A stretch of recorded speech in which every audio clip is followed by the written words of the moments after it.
Good day, and we are the group who created or fabricated this machine, which is a washing and peeling machine of an Arrowroot.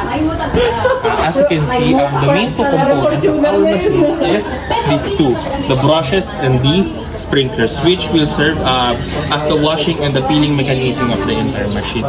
The rest are just supports, we could say, such as the water tank, the control panel, and the basin below, para masuportan yung buong pag-wash natin. Kung dito, gamit namin ay hard nylon wash.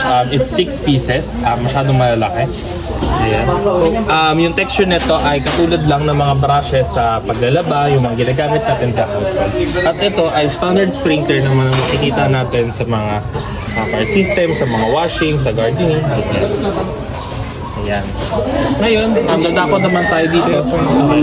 Ngayon, ito, makikita naman natin yung 0.75 horsepower na pump namin na nagpa-pump ng water mula dito sa water tank papunta dito sa ating washing machine. Necessary yung 0.75 HP para ma-maintain yung pressure kasi dapat yung water is pressured para ma-make sure na malilinis talaga yung Ngayon, dito tayo sa may control panel natin.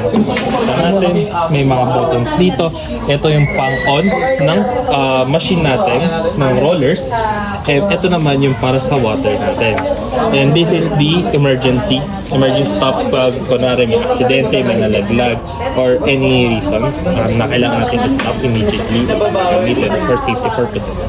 Ito, dito yung screen, dito naka-indicate yung time natin. Kung in minutes ito, so kung nakakita tayo ng 3, ibig sabihin 3 minutes ito. Kapag 10, hindi 10 minutes.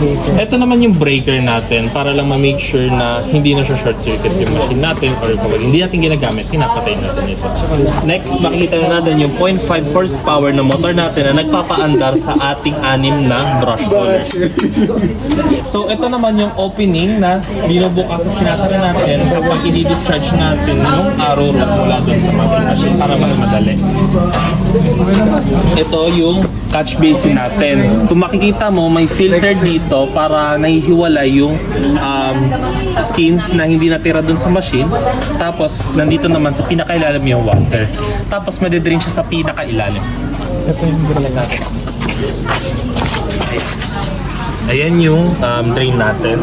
Pwede itong tubuhan ng hose para ma-direct doon sa ating drainage system.